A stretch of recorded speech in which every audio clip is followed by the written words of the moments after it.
Yes good evening, నేను Ashok. This is meet the editors.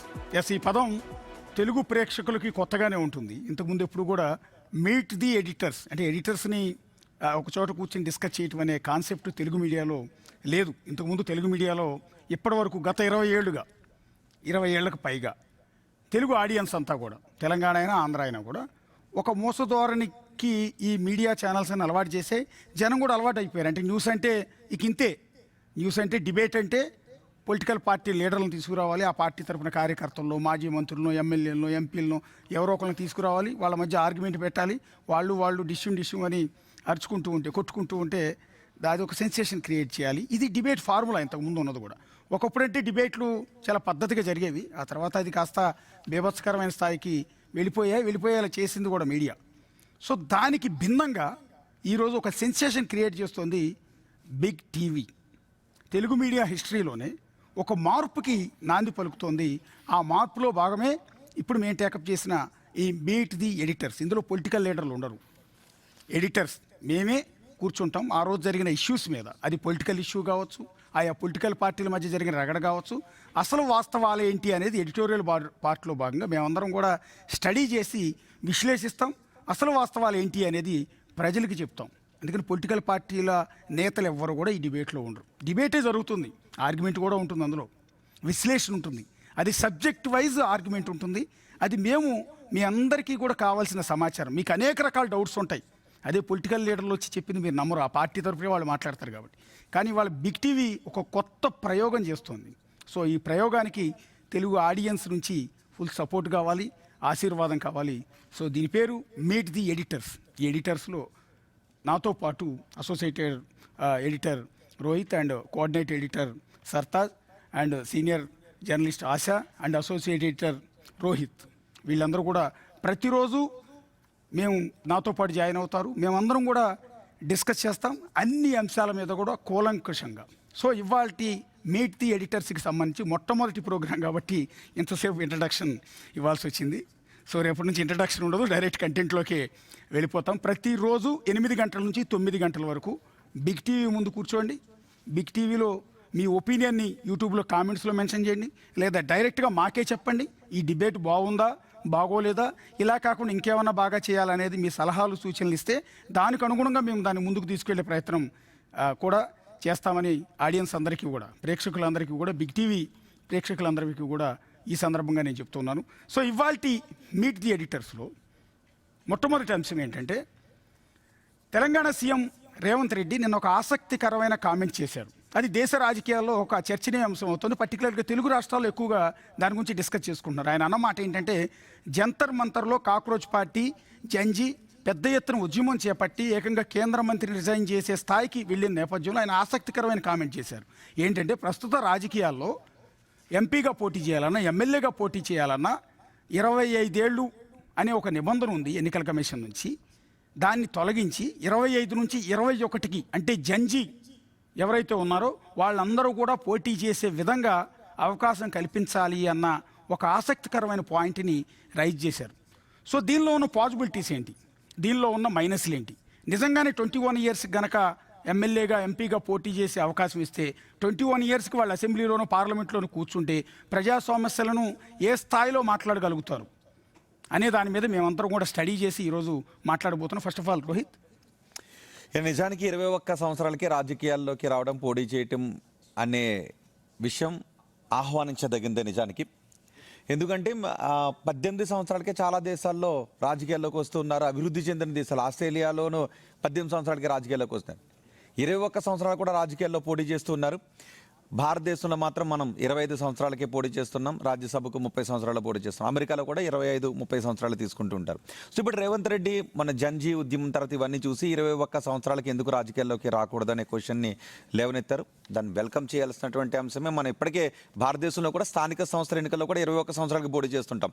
కేవలం చట్టసభల్లోకే, assembly పార్లమెంట్కి పంపించడానికి 25 సంవత్సరాలు తీసుకుంటున్నాం. దీనిపైన విస్తృతంగా చర్చ జరిగి 21 ఏళ్ళకి అవకాశాన్ని ఇస్తే చాలా మంది ఏమంటారు అంటే 21 ఏళ్ళకి పెద్దగా అవగాహన ఉండదు కదా, వాళ్ళు అప్పుడప్పటి నుంచే యూనివర్సిటీల నుంచి డిగ్రీ పూర్తి చేసుకుని బయటకు వస్తారు, రాజకీయాలపై అవగాహన ఏముంటుంది, లేదా అప్పటికే వాళ్ళు రాజకీయాల్లో ఉంటే చదువును పక్కన పెట్టేస్తారు అని. సో బహుశా అలాంటిది జరిగే అవకాశం ఉండదు.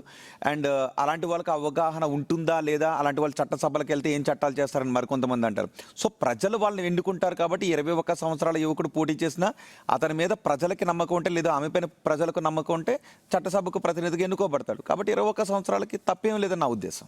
18 ఇయర్స్కే చాలా దేశాల్లో ఎలక్షన్స్ లో పార్టిసిపేట్ చేసే ఛాన్స్ కూడా ఇస్తున్నారు. ఎగ్జాంపుల్ జర్మనీ కావచ్చు, ఆస్ట్రేలియా కావచ్చు, యూకే కావచ్చు, జపాన్ కావచ్చు. ఇట్లా 18 ఇయర్స్కే చట్టసభలోకి వెళ్ళడానికి అవకాశం ఇస్తున్నారు. అక్కడ పరిపాలన కూడా చాలా సమర్థవంతంగా జరుగుతుంది, చాలా సక్సెస్ఫుల్ గా లీడ్ చేస్తున్నారు. ఎస్, ఇప్పుడు ఏదైతే రోహిత్ చెప్పారో ప్రజల ఓటు హక్కు ద్వారానే మనకి ఎమ్మెల్యేలను ఎన్నుకునే హక్కు ఉంటుంది. ఇంకోటి ఏమంటున్నారంటే అనుభవం ఉండదు కదా అంటున్నారు. ఏదైనా చట్టాలు తీసుకురావాలని లేదంటే అసెంబ్లీలో ఏదైనా మాడాలంటే మంత్రులు చేస్తారు, ఎమ్మెల్యేలు కాదు కదా. ఎమ్మెల్యేలు ఆ నియోజకవర్గాల్లో పరిపాలన చేస్తూ ఉంటారు. సో ముందడుగు వేయొచ్చు. ఇప్పుడు జెన్జీ ప్రతి అంశంలోనే ముందుకే వెళ్తుంది కాబట్టి సీఎం చెప్పినటువంటి నిర్ణయం త్వరితగతిన అమల్లోకి వస్తే కనుక యూత్ కి ఇంకాస్త ప్రాధాన్యత ఇస్తే రాబోయే రోజుల్లో డెవలప్మెంట్స్ కూడా ఆ విధంగా ఉంటాయనేది నా అభిప్రాయం. Yes, I believe you're talking about gen Z and gen alpha. So రేపటి యువత గురించి పొలిటీషియన్స్ ఎప్పుడు మాట్లాడినా కూడా దేశపు భవిష్యత్తు యూత్ అని అంటూ ఉంటారు. మరి అదే యూత్ ప్రాతినిధ్యం వహించడానికి మాత్రము ప్రభుత్వాలు వెనకడుగు వేస్తూ ఉంటాయి. సో బ్రిటన్కి సంబంధించిన పార్లమెంటరీ వ్యవస్థనే మనం కూడా అడాప్ట్ చేసుకుని 25 ఏళ్ళని ఫిక్స్ చేసాం. కానీ అదే బ్రిటన్ పార్లమెంటరీ వ్యవస్థ ఈరోజు 18 ఏళ్లకే పోటీ చేసే అవకాశాన్ని ఇస్తుంది. కానీ మనం ఇంకా 25 ఏళ్ల టైం స్లాట్లోనే ఉన్నాము. సో ఖచ్చితంగా ఇది మార్చాల్సిందే. Right to versus right to rule, దీని గురించి మాట్లాడుకుంటే ఆర్మీలో చేరడానికి, చనిపోవడానికి దేశం కోసం రెడీగా ఉన్న యువత 18 ఏళ్లకే రెడీగా ఉంది. మరి 21 ఏళ్ల యువత దేశానికి సంబంధించిన రూల్స్ చేయడంలో, దేశానికి సంబంధించి ముందుకు నడిపించడంలో ఎందుకు రాకూడదు అనేది ఇప్పుడు వినిపిస్తున్న ప్రశ్న. సో ఖచ్చితంగా యూత్ పాలిటిక్స్లోకి వస్తే చాలా మార్పులు కనిపిస్తాయి. ముఖ్యమంత్రి రేవంత్ రెడ్డి తీసుకొచ్చిన ప్రపోజల్ బాగానే ఉంది, అంటే మాటల పరంగా బాగానే ఉంది. కానీ చేతల్లో ఎంతవరకు అది ఇంప్లిమెంటేషన్ చేయదగ్గటువంటి మాట అనేది, లేదంటే ఆ పరిస్థితి అనేది ఆలోచించాలి. ఎందుకంటే గతంలో 21 ఏళ్లకే ఓటు హక్కు వచ్చేది. మన రాజ్యాంగం అమల్లోకి వచ్చినటువంటి 1950 జనవరి 26న ఆ సమయంలో 21 ఏళ్లకే ఓటు హక్కు ఉండేది. కానీ తర్వాత 1988లో 61 రాజ్యాంగ సవరణ చేసిన తర్వాత అప్పుడు 18 ఏళ్లకు కుదించారు. ఓటు హక్కు రావడానికి కనీస వయసు అర్హత 18 ఏళ్లకు చేశారు. అంటే అప్పుడు 1989 నుంచి ఇది స్టార్ట్ అయింది. సో 18 ఏళ్లకే తమకు కావాల్సినటువంటి నాయకుల్ని ఎన్నుకుంటున్నటువంటి యువత ఎందుకు మరి 21 ఏళ్లకు ఎలక్షన్స్లో పోటీ చేయకూడదు, అసెంబ్లీలో కావచ్చు, లోక్సభలో కావచ్చు, ఎందుకు పోటీ చేయకూడదు అనేది రేవంత్ రెడ్డి అడిగినటువంటి ప్రశ్న. యాక్చువల్లీ 21 ఏళ్లకు పోటీ చేస్తున్నారు. ఎక్కడ చేస్తున్నారు? స్థానిక సంస్థల ఎన్నికల్లో యువత పోటీ చేస్తోంది. కానీ 21 ఏళ్ల వయసుకి అసెంబ్లీకి కానీ లోక్సభకు కానీ పంపిస్తే ఇంకా బాగుంటుంది. ఎందుకంటే నిన్న మొన్న మనం చూసాం జెన్జీ ఎంత పెద్ద ఉద్యమం చేసిందో. కానీ దీంట్లో చాలా సవాళ్ళు ఉంటాయి. ఇందాక ఫస్ట్ బిగినింగ్లో రోహిత్ మాట్లాడినట్టుగా 21 ఏళ్లకి కావాల్సినంత మెచ్యూరిటీ ఉండదు. అంటే మెచ్యూరిటీ లేనప్పుడు మరి స్థానిక సంస్థల ఎన్నికల్లో పోటీ ఎలా అనేది మరొక క్వశ్చన్. కానీ అంటే చట్టసభలో ఉన్నత చట్టసభలు ఏంటి? Assembly and Lok Sabha, parliament. అదే మళ్ళీ రాజ్యసభ విషయానికి వస్తే ఇప్పుడు అసెంబ్లీకి లోక్సభకు 25 ఏళ్ల వయసు ఖచ్చితంగా కనీస వయసు అర్హత. అదే రాజ్యసభ విషయానికి వస్తే 30 ఏళ్ళు ఉండాలి కనీస వయసు అర్హత. అదే శాసన మండలిలో కూడా 30 ఏళ్ళు ఉండాలి. మరి ఇన్ని మెజర్మెంట్స్ మనం వేసుకున్నటువంటి ఈ పరిస్థితిలో మరి ముఖ్యమంత్రి రేవంత్ రెడ్డి తీసుకొచ్చిన ప్రపోజల్కి సపోర్ట్ ఉంటుందా లేదా అనేది మనం మళ్ళీ మాట్లాడదాం. ఎస్, అయితే ఇక్కడ బేసిక్గా రేవంత్ రెడ్డి ప్రపోజల్ ఆయన ఒక్కరు ఎవరు కొత్తగా ప్రవేశపెట్టింది కాదు, ఆయన తీసుకొచ్చింది కూడా కాదు. ఇది ఇంతకుముందు కూడా చాలా ఏళ్ల నుంచి డిమాండ్ ఉంది. దేశానికి స్వాతంత్రం వచ్చి మనకంటూ ఒక రాజ్యాంగాన్ని ఏర్పాటు చేసుకుని 5 సంవత్సరాల నుంచి ఎన్నికలు జరుగుతున్న ప్రతి సందర్భంలో కూడా చాలామంది నేతలు ఈ అంశాన్ని రైజ్ చేశారు. 18 ఏళ్లకు మనం ఓటు హక్కు కల్పించుకుంటున్నాం. ఎంపీని ఎన్నుకునేది, ఎమ్మెల్యేని ఎన్నుకునేది ఆ ఓటర్లే, ఆ 18 ఏళ్లకు ఓటు హక్కు సంపాదించిన వాళ్ళే. కానీ పోటీ చేయడానికి మాత్రం 21 ఏళ్ళు వచ్చి ఉండాలి అనేది, 25 ఏళ్ళు ఉండాలి అనేది ఈ నిబంధన ఏంటి అని చాలామంది వ్యతిరేకించారు. దీని మీదే ఆగస్టు 2023లో parliamentary standing committee Sushil Kumar Modi నేతృత్వంలో ఒక సిఫార్సు చేసింది. అదేంటంటే వయోపరిమితిని, ఎన్నికల్లో పోటీ చేసే వారి వయోపరిమితిని 25 నుంచి 21కి లేదా 18కే, ఆల్రెడీ 18కి ఓటు హక్కు ఇస్తున్నాం కాబట్టి 18కి మైనారిటీ తీరినట్టే కాబట్టి ఓటు వేసే ప్రతి ఒక్కరికి, ఓటు వేసే అధికారం వచ్చిన, హక్కు వచ్చిన ప్రతి ఒక్కరూ కూడా ఎన్నికల్లో పోటీ చేసే విధంగా అవకాశం కల్పించాలని పార్లమెంట్ స్టాండింగ్ కమిటీ ఎన్నికల సంస్కరణల మీద 131వ రిపోర్టు సబ్మిట్ చేసింది పార్లమెంట్కి. సబ్మిట్ చేసినప్పుడు దాన్ని పార్లమెంట్ త్రూ ఎన్నికల కమిషన్కి ఆ రిపోర్ట్ వెళ్ళినప్పుడు ఎన్నికల కమిషన్ ఏముందంటే 80% దీన్ని యాక్సెప్ట్ చేయలేము. ఓటు హక్కు వేరు, ఎన్నికల్లో పోటీ చేయటం వేరు. ఓటు హక్కు మీన్స్ నీకు మెచ్యూరిటీ లెవెల్స్ ఆనాటికి వచ్చాయి. సో ఎవరిని ఎన్నుకోవాలి, మన దేశాన్ని పరిపాలించేది ఎవరు, మన రాష్ట్రాన్ని పరిపాలించేది ఎవరు, మన నియోజకవర్గాన్ని పరిపాలించేది ఎవరు అని ఓటు వేయటే ఆలోచన ఉండటం వేరు. అదే ప్రజలు పరిపాలించడానికి కావాల్సిన అర్హత సాధించడం వేరు. ఆ సమయంలో 21 ఏళ్ళకి వాళ్ళకి అంత మెచ్యూరిటీ, ఆలోచించే అంత మెచ్యూరిటీ లెవెల్స్ వాళ్ళకి అప్పటికి రావు, అంత మైండ్ అంటే నిజానికి దీన్ని అబ్జెక్ట్ అని ఎన్నికల కమిషన్ ఆ రోజు అబ్జెక్ట్ చేసింది. ఆ పెండింగ్ ఇప్పటి వరకు అలాగే ఉండిపోయింది. ఐఏఎస్గా కావడానికి 21 ఏళ్ళలో రావచ్చు, ఐపీఎస్ కావడానికి 21 ఏళ్ళలో రావచ్చు, కానీ చట్టసభల్లోకి వెళ్ళటానికి 21 ఏళ్ళు సరిపోదు అని అంటుంటాం. సో ఇది తప్పు. అంటే ఇండియన్ పోలీస్ సర్వీస్లోనో అడ్మినిస్ట్రేటివ్ సర్వీస్లోనో ఉండటానికి 21 ఏళ్ళు సరిపోయినప్పుడు చట్టసభలో చట్టాలు చేయడానికి 21 ఏళ్ళు ఎందుకు సరిపోదని అంటాం. సో ఇంకొకటి ఏంటి అంటే నిజానికి ఇక్కడ మళ్ళీ అంటే దాన్ని తప్పు పట్టవచ్చు. ఒకటి 25 ఏళ్ళే తీసుకున్నా ఎంతమంది 25 ఏళ్ళలో ఉన్న వాళ్ళు ఇప్పుడు ఎన్నికల్లో పోటీ చేస్తున్నారు, 25 ఏళ్ళలో ఉన్న వాళ్ళకి ఎన్ని పార్టీలు టికెట్లు ఇస్తూ ఉన్నాయి అంటే ఇది ఒక రాజకీయపరమైనటువంటి అంశమే. 21 ఏళ్ళకి మేము పోటీ చేయడానికి తీసుకొచ్చేమో అని అంటే ఎంతమందికి టికెట్లు ఇస్తారు? పోనీ యూత్ కాంగ్రెస్లో ఉన్న వాళ్ళకి ఇప్పుడు 25 ఏళ్ళలో ఉన్న వాళ్ళకి ఎంతమందికి టికెట్లు ఇస్తూ ఉన్నారు? సో అనేటటువంటి క్వశ్చన్ రైజ్ అవుతూ ఉంటుంది. కాకపోతే ఏంటి అంటే ఇండిపెండెంట్గా పోటీ చేయాలని ఉత్సాహంగా ఉన్న వాళ్ళు 21 ఏళ్ళలో పోటీ చేస్తారు. రెండు నాకు తెలిసి ఏంటి అంటే ఆల్రెడీ రాజకీయంలో ఉన్నవాళ్ళు సార్ ఇన్ఫ్లుయెన్స్ ఉన్నవాళ్ళు, సార్ మా అబ్బాయికి అప్పుడే 21 ఏళ్ళు నిండిపోయాయి, మా అబ్బాయికి ఎక్కడో చోట టికెట్ ఉండని అడగడానికో, లేదు బాగా డబ్బు ఉన్నటువంటి ధనవంతులు ఇండస్ట్రియలిస్టులు వీళ్ళు వచ్చి మా అబ్బాయికి రాజకీయాల్లోకి రావడం ఇంట్రెస్ట్ ఉందని ఇప్పుడే 21 ఏళ్ళు క్రాస్ అయ్యాయి, పార్టీ ఫండ్ ఎంతో కొంత ఇస్తాం మా అబ్బాయికి సీట్ ఇవ్వండి అని అంటానికి మాత్రం ఉపయోగపడుతుంటారు. బాగా రాబోయే 21 ఏళ్ళకి స్థానిక సంస్థల ఎన్నికల్లో అవకాశం ఉంది. చాలా చోట్ల ఇప్పుడు కార్పొరేషన్ చైర్మన్స్, మున్సిపల్ చైర్మన్స్ కావచ్చు, ఇవన్నీ కూడా స్థానిక సంస్థల్లో ఉన్నాయి. దాంతోపాటుగా అన్నట్టుగా ఐఏఎస్ ఐపీఎస్ వాళ్ళు 21 ఏళ్ళకి ఐఏఎస్ సర్వీస్లో ఎంటర్ అవుతారేమో, కానీ అప్పటికే వాళ్ళకి ఏమీ రావు. అంటే వాళ్ళ సర్వీస్ కంప్లీట్ అయ్యి మొత్తం ప్రక్రియ కంప్లీట్ అయ్యేసరికి వాళ్ళకు కూడా 24-25 ఇయర్స్ వస్తాయి యాక్చువల్లీ. సో తర్వాత కొన్ని కోట్ల రూపాయల మన నిధులకు సంబంధించి వాళ్ళంతా మానిటరింగ్ చేస్తారు. అంటే ఆ వయసుకు 21 ఏళ్ల వయసుకు లేదా 22 ఏళ్ల వయసుకు డెఫినెట్గా చేయొచ్చు.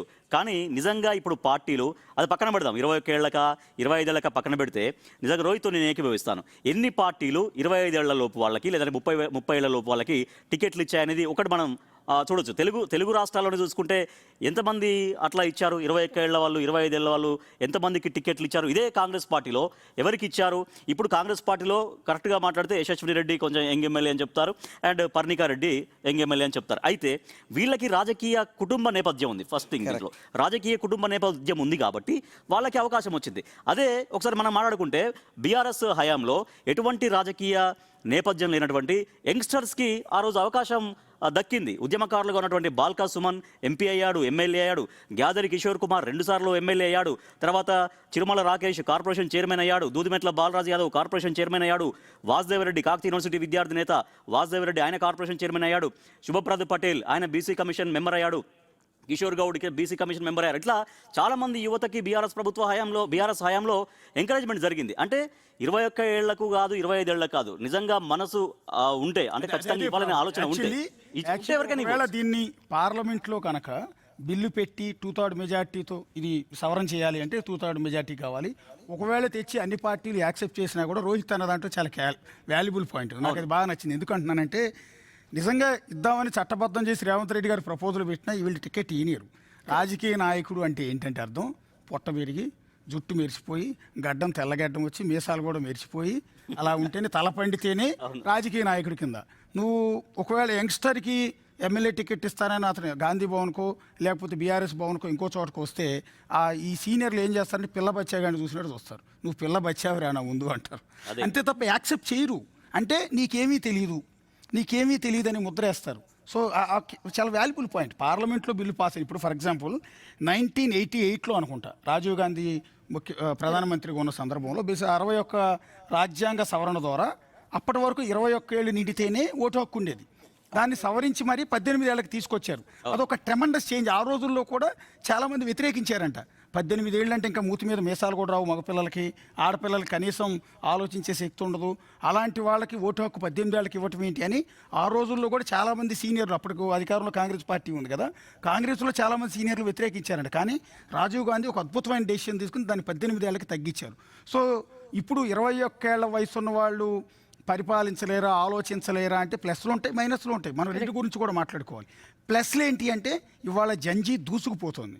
ఏదంటే చాదస్తంతో నిండిన వృద్ధ రాజకీయ నాయకుల కంటే కూడా, మేమే వయసు ముదిరిన తలపండిన రాజకీయ నాయకులమనే చెప్పుకునే వారి కంటే కూడా ఈరోజు యువక నాయకులు అద్భుతంగా ఆలోచిస్తున్నారు. 40 ఏళ్లకో బహుశా 42 ఏళ్లకో చంద్రబాబు నాయుడు సీఎం అయ్యారండి. జగన్మోహన్ రెడ్డి 48 ఏళ్లకో బహుశా సీఎం అయ్యారండి. పాలించలేదా? ట్రెమండస్ చేంజెస్ తీసుకురాలేదా? వాళ్ళకన్నా సీనియర్లు ఎంతోమంది ఉన్నా కూడా వాళ్ళని కాదని ఈరోజు ప్రూవ్ చేసుకోగలిగారు. ఇలాగ దేశంలో చూసుకుంటే చాలామంది చిన్న వయసులో ముఖ్యమంత్రులు, మంత్రులు, ఎమ్మెల్యేలు అయ్యారు, రికార్డు సృష్టిస్తున్నారు. ఎంత ఎందుకు మన తెలంగాణలో కాంగ్రెస్లో మెదక్ ఎమ్మెల్యే మైనంపల్లి హనుమంతరావు కొడుకు మైనంపల్లి రోహిత్ 25 ఏళ్ళకు 26 ఏళ్ళకు ఎమ్మెల్యే అయ్యాడు. ప్రెజెంట్ అంటే ఇక్కడ ఎక్కువ మంది తక్కువ ఏజ్ లో చట్ట సభలకు వెళ్ళిన వాళ్ళు రాజకీయ నాయకులు కుమారులే. యువత ఎక్కడి నుంచి వచ్చినా, ఏ కుటుంబం నుంచి వచ్చినా కూడా డెఫినెట్ గా వెల్కమ్ చేయాల్సిందే. కానీ ఇందాక నేను మాట్లాడినట్టుగా రాజకీయ నేపథ్యం ఉన్నటువంటి వాళ్ళకి ఒకరికో ఇద్దరికి అటువంటి అవకాశం దొరుకుతుంది వాస్తవానికి. అంటే వెనకాల రాజకీయ నేపథ్యం తాతలో తండ్రిలో ఉండి ఉంటే కనుక అవకాశం దొరుకుతుంది. ఎటువంటి అవకాశం లేని, ఎటువంటి రాజకీయ నేపథ్యం లేనటువంటి వాళ్ళు చాలా మంది రావట్లేదు. బట్ తెలంగాణ ఉద్యమ కారణంగా కొంతమంది అయ్యారని నేను చెప్పాను. వీటికి ఇప్పుడు అమెరికాలో చూసుకుంటే 18 ఏళ్ల యువత కూడా పైకి వస్తున్నారు. సో వాటికి సంబంధించి అంటే రైట్ నో మనం చూసుకుంటే మన పాలిటిక్స్ లో ఎవరైనా పైకి రావాలన్నా, లేకపోతే ఎవరికైనా టికెట్ ఇవ్వాలన్నా ఖచ్చితంగా కూడా హైకమాండ్ డెసిషన్ ఉంటుంది. కానీ అమెరికన్ కాన్సులేట్ ఒకసారి చూసుకుంటే అక్కడ ఇంటర్నల్ పార్టీ ప్రైమరీస్ జరుగుతాయి. సో వాటిలో ఒకటి మనం అడాప్ట్ చేసుకోవచ్చు. ఇంటర్నల్ పార్టీ ప్రైమరీస్ 2 విధాలుగా జరిగితే, ఒకటి వచ్చేసి ఓపెన్ ప్రైమరీ, అంటే ఏ పార్టీతో సంబంధం లేకుండా నియోజకవర్గాల్లో ఎవరైనా సరే పార్టీ కార్యకర్తలకు సంబంధించి ఒక ఐడి ఇస్తారు. సో ఆ ఐడి ద్వారా ఎవరైతే ఆ పార్టీ టికెట్ కోసం పోటీ చేయాలి అనుకుంటున్నారో వాళ్ళు గనక అక్కడ నుంచుంటే ఈ కార్యకర్తలందరూ కలిసి ఓటు వేసుకొని ఎవరు వాళ్ళని రిప్రజెంట్ చేయాలనుకుంటున్నారో ఫస్ట్ పార్టీ కార్యకర్తల చేతుల్లో ఉంటుందన్నమాట. అట్ ద సేమ్ టైం మనం ఇంకొకటి గమనిస్తే పార్లమెంట్ యావరేజ్ ఏజ్ మనం చూసుకుంటే ఇప్పుడు 60 to 65 ఉంది.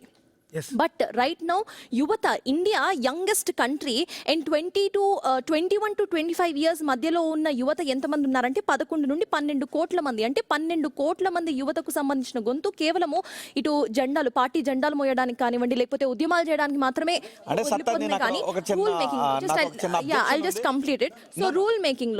రూల్స్ మేకింగ్ లో right now we're going ahead. Technology మారుతుంది, జనాలకు కావాల్సిన నీడ్స్ మారుతున్నాయి. సో పెద్దవాళ్ళకి ఆబ్వియస్లీ ఉండాలి, ఎక్స్పీరియన్స్ వాళ్ళు ఉండాలి. With that combination of youth, correct, ఆ బ్యాలెన్స్డ్ పార్లమెంట్ ఉంటే ఇంకా బాగుంటుంది. ఇక్కడ ఏంటి అంటే 25 ఏళ్ల యువకులు ఇప్పుడు పోటీ చేయాలి, ఇండిపెండెంట్ గా పోటీ చేయాలి. ఇండిపెండెంట్ గా పోటీ చేసిన వాళ్ళకి ఆ నియోజకవర్గంలో ఉన్న వాళ్ళు అరే మన చిన్న ఏజ్ వాడు 25 ఏళ్లలో వచ్చాడు అని ఓటేస్తున్నారా? వేయట్లేదు, అదే పార్టీలకు వేస్తారు. కానీ పార్టీలు 25 ఏళ్ళకి ఇవ్వాలా, 45 ఏళ్ళకి ఇవ్వాలా, 60 ఏళ్ళకి ఇవ్వాలనేది వాళ్ళ ఇష్టం. అక్కడ మళ్ళీ ఈ రూల్స్ ఏమీ లేవు.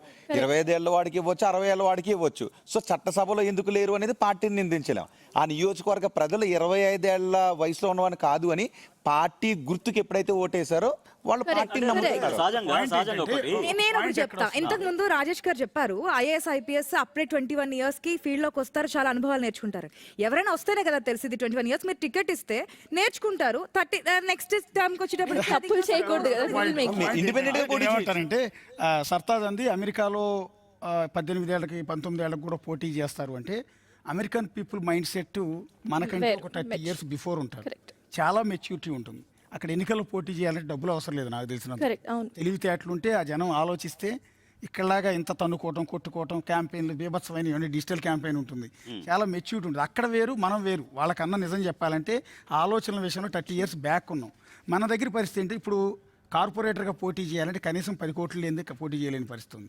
సర్పంచ్గా పోటీ చేయాలంటే 10 కోట్లు కావాలి. దానికి కూడా ఎమ్మెల్యేగా పోటీ చేయాలంటే 30 కోట్లు కనీసం ఖర్చు. అశోక్, దానికి కూడా ఇంద్రజిత్ గుప్తా కమిటీ అని ఒక కమిటీ. 21 ఏళ్ల వయసు ఉన్న వ్యక్తికి రేవంత్ రెడ్డి గారు పెట్టిన ప్రపోజల్ ప్రకారం టికెట్ ఇచ్చారే అనుకుందాం. ఎక్కడి నుంచి డబ్బులు తెస్తారు? దానికి రెండు యశస్విని రెడ్డి తక్కువ వయసులోనే ఎమ్మెల్యే అయ్యారు తెలంగాణ నుంచి అనుకుంది. యశస్విని రెడ్డి నిజంగా ఎలా గెలిచారు అనేది మనం ఆవిడ వెనక్కున్నది ఆవిడ అత్తగారు. అంత ఈజీ కాదు. ఫైనాన్షియల్ అండ లేకుండా ₹1,00,00,000 డబ్బు 21 ఏళ్ళకి సంపాదించగలరు. అశోక్, ఫర్ దాట్ ఇంద్రజిత్ గుప్తా ఒక నిమిషం. For that Indrajit Gupta committee అని 1998లోనే వాళ్ళు కొన్ని సిఫార్సులు చేశారు. సో దానికి సంబంధించి ప్రభుత్వానికి సంబంధించి సంబంధించి అంటే బ్లాక్ మనీ లేకపోతే ఎవరికైతే అంగబలం ఉందో వాళ్ళు మాత్రమే జస్ట్ డబ్బులు పెట్టి ఇందాక మీరు చెప్పినట్టు వాళ్ళు మాత్రమే పోటీల్లో గెలవకుండా ఎలక్షన్స్ లో గెలవకుండా సో ప్రభుత్వము కొన్ని ఉచితంగా ఇస్తే వీళ్ళు ఎవరి దగ్గర అయితే డబ్బులు లేరో వాళ్ళు కూడా వచ్చి పోటీ చేసే అవకాశం ఉంటుందని 1998లోని ఇంద్రజిత్ గుప్తా కమిటీ చెప్పింది.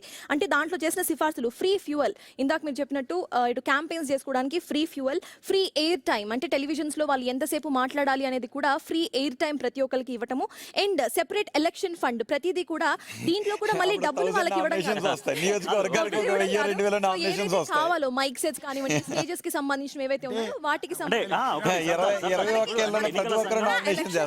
ఎన్నికల సంఘం ప్రతి రూల్స్ ఉన్నాయి కానీ ఆ రూల్స్ ఎంతవరకు ఫాలో చేస్తారు? అవును, అంటే ఇప్పుడు ఎమ్మెల్యేగా పోటీ చేసిన, ఎంపీగా పోటీ చేసిన, ఆఖరికి కార్పొరేటర్ పోటీ చేసిన ఇంతవరకే అని చెప్పి ఎలక్షన్ కమిషన్ పెడుతోంది. అవును, కానీ అంతవరకు నేను ఆ పాయింటే మాట్లాడబోతున్నాను. ఆ క్యాంపెయిన్ ఖర్చులు కూడా గవర్నమెంట్ ఇవ్వాలి అంటూ 10,000 నామినేషన్ ఆ పాయింటే మాట్లాడబోతున్నాను. ఇందాక అదే అశోక్ మీరు అన్నట్టుగా సో 21 ఏళ్లకి వస్తే వాళ్ళకి డబ్బులు ఎట్లా అనేది so election commission of India చెప్పిన దాని ప్రకారం చాలా నామినల్ గా ఉంటుంది అది ప్రచారం చేసుకోవడానికి. కానీ మరి అవి సరిపోతాయా? అవి సరిపోవు. సో మీరు అన్నట్టు అంటే ఆటోమేటిక్ ఏంటంటే ఎన్నికల వ్యవస్థ భారత ఎన్నికల సంఘం పెట్టినటువంటి ఆ కట్ ఆఫ్ కాకుండా చాలా వరకు ఎక్కువగా డబ్బులతో నడుస్తుంది అనేది ఇక్కడ మనమే చెప్తున్నట్టు అనిపిస్తుంది. నిజానికి అలాంటి రూల్ తీసుకుని రావాలనుకుంటే కోటా పెట్టాలి. 21 నుంచి 25 ఏళ్ల మధ్యలో ఉన్న వాళ్ళని ఒక 2%, 3%, 5% ఖచ్చితంగా ఉండేలాగా చూడండి చట్టసభలో అని ఒక రూల్ తీసుకుని వస్తే టికెట్ లో ఉన్న వాళ్ళకి మాత్రమే ఆ రిజర్వేషన్ కోటాలో ఆల్రెడీ రాజకీయాల్లో ఉన్న కుటుంబాల నుంచి కాదు. గాంధీ భవన్కి వెళ్దాం నేరుగా, అక్కడ వి హనుమంతరావు గారు కూర్చుని ఉంటాడు, కాంగ్రెస్ పార్టీలో కురువృద్ధుడు, లేదా కె కేశవరావు గారు కూడా కూర్చుని ఉంటారు, బహుశా 90 ఏళ్ల దగ్గరలో ఉండి ఉంటుంది ఇద్దరు ఏజ్ కూడా. వాళ్ళిద్దరి దగ్గరికి వెళ్ళి సార్ ఇప్పటికీ పోటీ చేయాలనుకుంటున్నారంటే హనుమంతరావు ఎస్ పోటీ చేస్తాను ఎంపీ కానీ ఎమ్మెల్యే కానీ అంటారు. కె కేశవరావు గారు ఇప్పటికి కూడా నాకు సత్తా ఉంది నేను పోటీ చేస్తాను. లేదు సార్ యంగ్స్టర్కి ఇద్దాం 21 years కానీ అడగండి, వాళ్ళని యాక్సెప్ట్ చేస్తారేమో అడగండి.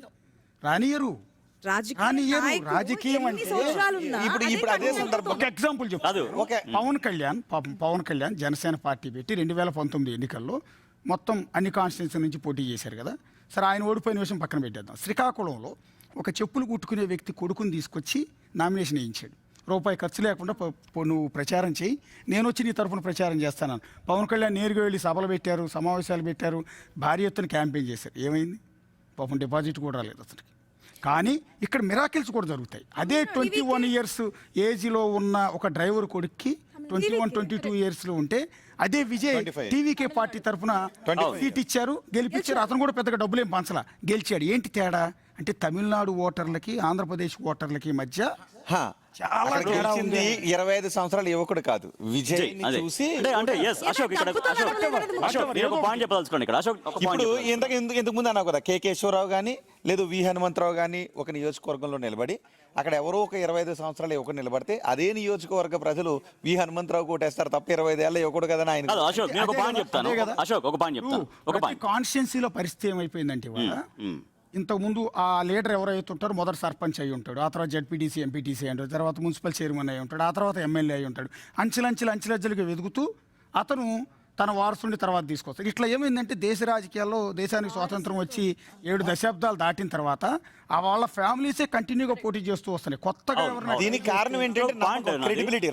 రాజకీయాల్లో నేను ఈ రోజు వచ్చేసాను. నిజానికి ఐఏఎస్ అంటే ఒక ఎగ్జామ్ రాసి నేను పాస్ అయ్యి ఇంటర్వ్యూకి అయ్యి నేను ఐఏఎస్ అయిపోవచ్చు. కానీ రాజకీయాల్లోకి రావాలి అంటే ఇతను మనకు సేవ చేస్తాడో దోచుకుంటాడా, ఇతని ట్రాక్ ఏంటి, ఎన్ని ఇయర్స్గా సేవలో ఉన్నాడో అనేది చూసిన తర్వాత ప్రజలు నమ్మకం కలిగిన తర్వాత ఓటేస్తారు.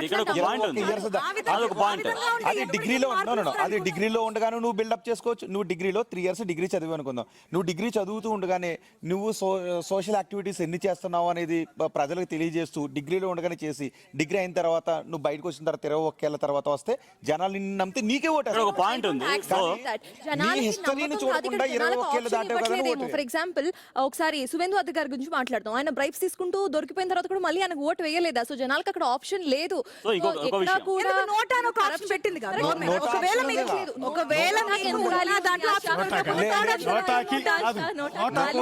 సువేందు అధికార అపోనెంట్ లేడా? సువేందు అధికార అపోనెంట్ లేడా?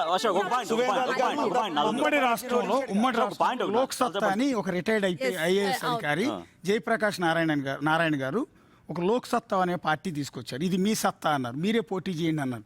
ఇందులో చదువుకున్న వాళ్ళందరినీ తీసుకొచ్చారు, యంగ్స్టర్స్ అందరికీ టికెట్ ఇచ్చారు. కుకట్పల్లి నుంచి ఆయన గెలవటమే కష్టమైపోయిందండి చివరికి.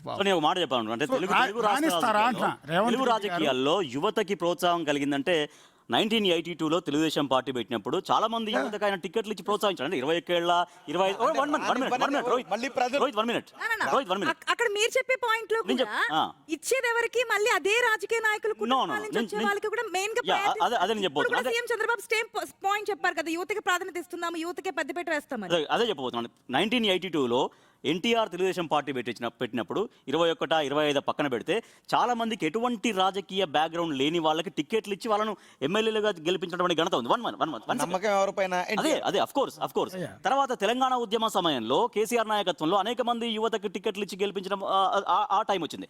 తర్వాత ఇందాక మీరు విజయ్ గురించి మాట్లాడారు కాబట్టి అంటే విజయ్ వేవ్ అంటే సరే ఎవరి నాయకుడి వేవే ఆ ఎమ్మెల్యేలను కాంగ్రెస్ లో ఉన్నారు. బల్మూరి వెంకటలేడ, ఇంకొకటి జంజీ అడుగుతున్న ప్రశ్నలు MLC పదవి జంజీ నుంచి అడుగుతున్న ప్రశ్నలు ఏంటంటే పొలిటీషియన్ రిటైర్మెంట్ ఏజ్ సంగతి ఏంటి అనేది వాళ్ళు అడుగుతున్నారు. Correct. అంటే పెద్దవాళ్ళు 60 ఏళ్ళు వచ్చినా 70 ఏళ్ళు వచ్చినా 80 ఏళ్ళు వచ్చినా ఎమ్మెల్యేలుగా ఎంపీలుగా పోటీ చేస్తే నిజంగా మరి 21 ఏళ్లకు ఇంకా కుర్రాడిని అని అంటారు వాళ్ళు, quotation. Prime minister age limit అవసరం లేదా, ముఖ్యమంత్రులకు ఏజ్ లిమిట్ అవసరం లేదా, age limit మంత్రులకు లేదు. ఏజ్ లిమిట్ అవసరం రిటైర్మెంట్ రిటైర్మెంట్ లేదు. అదే ప్రజల్లో నీకు అభిమానం ఉన్నంత కాలం ఎప్పటికైనా correct. 90 ఏళ్ళు నీకు 90 ఏళ్ళు వచ్చిన తర్వాత నీ పైన ప్రజలకు నమ్మకం ఉంటే నిన్నే కరెక్ట్. కానీ restrict దాని వల్ల చాలా మంది యువత నష్టపోతున్నారు అనేది జంజీ కావచ్చు యువత కావచ్చు మాట్లాడుతున్నారు. రాజకీయాల్లో ఒకరికి నష్టం ఒకరికి లాభం అనేది ఉండదు. రాజకీయాల్లో నీ పైన ప్రజలకు నమ్మకం ఉండాలంతే తప్ప ఖచ్చితంగా యువత ఇప్పుడు నష్టపోయిందా యువత అంటే లాభం అనేది అది వాళ్ళ వ్యక్తిత్వాన్ని బట్టి ఉంటుంది. అరే, ఇక్కడ పక్కకు తప్పుకుందాం మరొకరికి అవకాశం ఇద్దామని అంటే 4-5 సార్లు ఎమ్మెల్యే అయిన తర్వాత తప్పుకోవచ్చు కదా. అలా అందుకే రాజకీయాలు అదే. ఎందుకంటే ప్రాక్టికల్ గా ఉంటుందా ఉండదు. అది కూడా ఆలోచన మనిషి చేయాలి కదా. ఆశకి అంతం ఉంటుందా? ఇప్పుడు అందరూ యువతకు జై కొట్టే వాళ్ళే, అన్ని పార్టీలు యువతకు జై కొట్టే వాళ్ళే. ఎంపీ అవ్వాలి. రాజకీయాల్లో నువ్వు ఇండిపెండెంట్ గా గెలవాలంటే వ్యక్తిగా నీపై ప్రజలకు నమ్మకం ఉండాలి. అలా కాకుండా వ్యక్తిగా నువ్వు ఎవరో తెలియదు అన్నప్పుడు నువ్వు పార్టీ నుంచి పోటీ చేస్తుంటే పార్టీ కొన్ని దశాబ్దాలుగా ఉంటది కాబట్టి పార్టీపై ఉన్న నమ్మకం నిన్ను గెలిపిస్తుంది. ఇక్కడ సో ప్రజలకు నీ పైన నీ పార్టీ పైన నమ్మకం ఉండాలి. మీకు ఒక్క నిమిషం. ఇక్కడ బేసిక్గా పార్లమెంటరీ లా స్టాండింగ్ కమిటీ ఆ రోజు సిఫార్సు చేసినప్పుడు 25 నుంచి 21 లేదా 18కి తీసుకొద్దామని చేసినప్పుడు ఎన్నికల కమిషన్ చేసిన కొన్ని అబ్జెక్షన్స్లో ముఖ్యమైన పాయింట్ ఏంటంటే, ఒకటి 21 ఏళ్ళకి వీళ్ళకి ఆర్థిక పరిస్థితి ఉండదు. సో రెండోది వీళ్ళ కమాండింగ్ డెసిషన్ తీసుకోలేరు. యువతలో ఆవేశం ఎక్కువ ఉంటుంది, ఆవేశంలో ఎక్కువగా నిర్ణయాలు తీసుకుంటారు. సో ఆలోచనలో పరిపక్వత లేకపోయేటప్పటికీ అందరూ ఆ వీళ్ళు విధంగా తీసుకునే ఉంటారని నిర్ణయాల్లో ఏ విధంగా అనుకుంటారు? అప్పటి సంగతి చెప్తున్నారు, 2023 సంగతి ఉండదు. దానివల్ల ఏమవుతుందంటే వీళ్ళు రేపొద్దున ఎమ్మెల్యేనో ఎంపీనో మంత్రి అయ్యారు అనుకుందాం. అయినప్పుడు ఏమవుతుందంటే రేపొద్దున ఐఏఎస్ల మీద బ్యూరోక్రాట్స్ మీద వీళ్ళ మీద ఎక్కువగా డిపెండ్ అయిపోతారు. వాళ్ళు పెత్తనం చేస్తారు. వీళ్ళకి ఏమీ తెలియదు అన్నట్టుగా వీళ్ళని పిల్లల కింద ట్రీట్ చేస్తూ వీళ్ళని సీట్లో కూర్చోబెట్టి వాళ్ళ పెత్తనం ఎక్కువ అవుతుంది. సో అప్పుడు డెమోక్రసీలో ఉన్న ఈ ప్రజలు ఎన్నుకున్న నాయకులు పరిపాలించడం అనే సిస్టమ్ పోయి మళ్ళీ అధికారుల చేతిలో పాలన ఉంటుంది.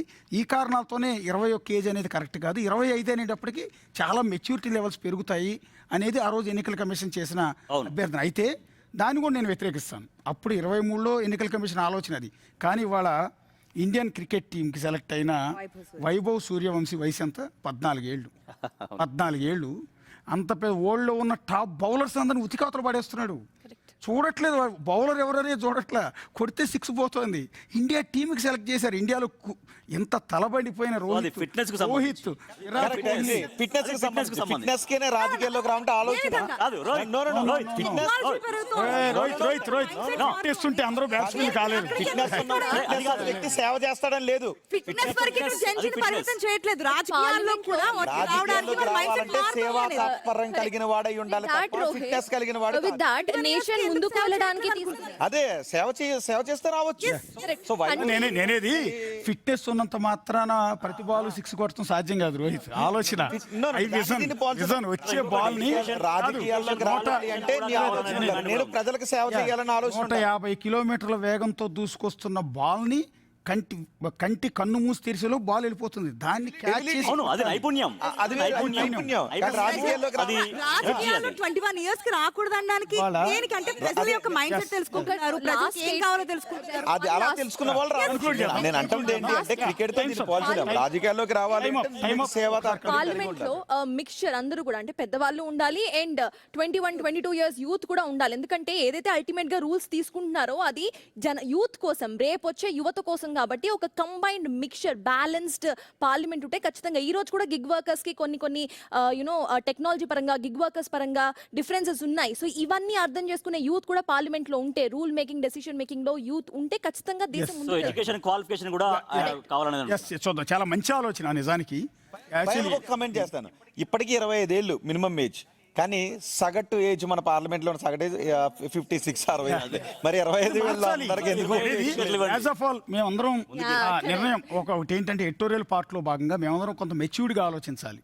ఖచ్చితంగా అలా ఆలోచించి అన్ని విశ్లేషించి ఇదిగో ఇన్ని పేజీలు స్టడీ చేసిన తర్వాత ఆయా దేశాలు ఎలా ఉంది, ఇక్కడ ఎలా ఉంది, అక్కడ ఎలా ఉంది, 21 ఇయర్స్కి ఇస్తే ఎలా, ఇవ్వకపోతే ఎలా, మనం అనుకుంటున్నట్టు 60 ఏళ్ళ వాళ్ళు దాటిన వాళ్ళే పార్లమెంట్లోనూ అసెంబ్లీలోనూ ఉంటే యువత ఆలోచనలు ఎక్కడికి పోతాయి? ఇప్పుడు మారిపోయింది కదా, ఇవాళ సోషల్ మీడియా ప్రభావం చాలా ఎక్కువగా ఉంటుంది.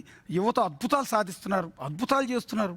సో ఇలాంటి యువతని ఎంకరేజ్ చేయాల్సిన అవసరం ఉంటుంది. సర్తాజ్ చెప్పినట్టుగా అటు సీనియర్లు ఇటు జూనియర్లని మిళితం చేసి రెండు ఆలోచనని బ్యాలెన్స్ చేస్తే ఈ దేశం మరింత పురోగతి సాధిస్తుంది. సో రేవంత్ రెడ్డి ఆలోచనకి మేమందరం కూడా ఓటేస్తున్నాం. అందులో ఉన్న ప్లస్లు మైనస్లు అన్నీ కూడా ఇక్కడ డిస్కస్ చేస్తాం. ఇది మీట్ ది ఎడిటర్స్లో ఇది ఒక